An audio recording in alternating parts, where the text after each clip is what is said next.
Okay, so real quick, I got this email about 2 hours ago directly from Subpac, and it's just an update on production and some screenshots of the new software that they're going to be using for both the X1 and the C1, so, the module and the DAC.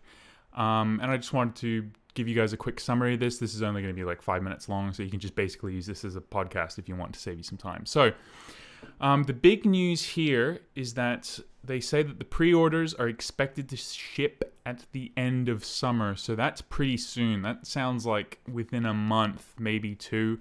I would probably more likely expect these at like early fall, really. Give them some leeway there, because it has been delayed and delayed and delayed multiple times at this point. So I'd kind of expect that to happen. So they talk about how the pandemic slowed down in California, which is where they are. That's where they're building the stuff, so that makes sense. And they're excited to get, give it to everyone who's bought it.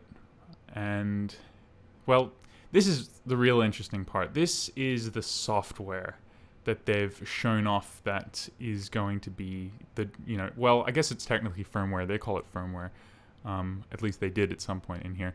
Anyway, I think it looks absolutely fantastic. Not only is the UI design just super clean, really good, but it gives you a ton of information. So like, for example, apparently you can name them, because as you can see here, let me zoom in a little bit. This one is called Jane's X1, so they can give it a name. You might also be able to have more than one, which is really interesting because there's this plus sign here. I don't know what that's about. And then you've got, I love this, they added a battery life indicator, percentage-wise. I think that's really cool. But the only thing better than a percentage battery indicator on a product is hours or life left indicators. So, 50% of a battery might indicate an hour left of battery life. I like those a little bit more, but this is something I have not seen in any of these kinds of devices before, which is fantastic.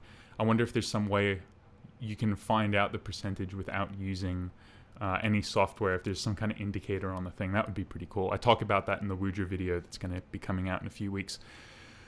So you get EQ and stuff, which actually that does make sense, because that's probably for the C1. It's a DAC, right? So obviously you want to be able to EQ stuff. You've got sample rate control, monitor. I wonder why there's two different things. This is basically what I'm guessing is the intensity of the effect. I love that you've got delay here too. Man, there's so many options in here, at least compared to stuff before.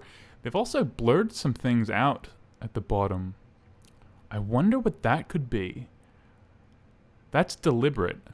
And they've also got, are those headphone what are they called? Formats? I don't know, like pre-coded EQs for certain headphones. I know of the DT770s. That's really interesting. Maybe those are just custom named EQs though. I don't know. Maybe they've partnered with some headphone manufacturers to do like neutralized EQ. That would be pretty neat. Anyway, so I think that looks fantastic. There's some buttons on the side here that you can't really read what they are, but there's a metering thing here too. I just think it looks gorgeous. I have no issues with this as long as it's stable. Yeah, that's great. Obviously it's Windows too, because you've got the things up here. I wonder what it will look like on Mac OS. And down here you've got the app. Now, if you've watched my previous stuff, I really don't like the apps because they kind of hide features away from you, or they're just flat out useless. So it looks like maybe this app this time round is going to be an app dedicated for controlling the DAC, the C1, instead of controlling the X1, or maybe it does both. I'm interested to see what that is, what exactly this is explicitly going to do, because you can control volume and you can control the intensity, right? So maybe it can be used for both. I don't know. So then they say, we appreciate your patience. We're here for you. Reach out if you have any questions. And that's it. So obviously we get confirmation that there's going to be both a Android app and an iOS app, which is expected and good.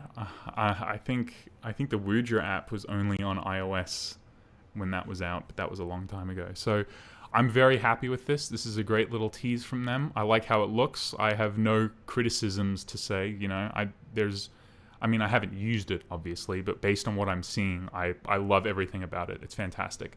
So that's just a quick update. That's all I had for you guys. Hopefully this saved you some time, and I hope you guys are excited as I am, because it looks like we're finally going to be able to get this thing fairly soon. So yep, that's it. First time live streaming. Let me know if this is useful. I want to do this more, but there's some stuff with the camera that kind of doesn't work very well. But anyway, again, hope this was useful, and I'll see you next time. What did I say?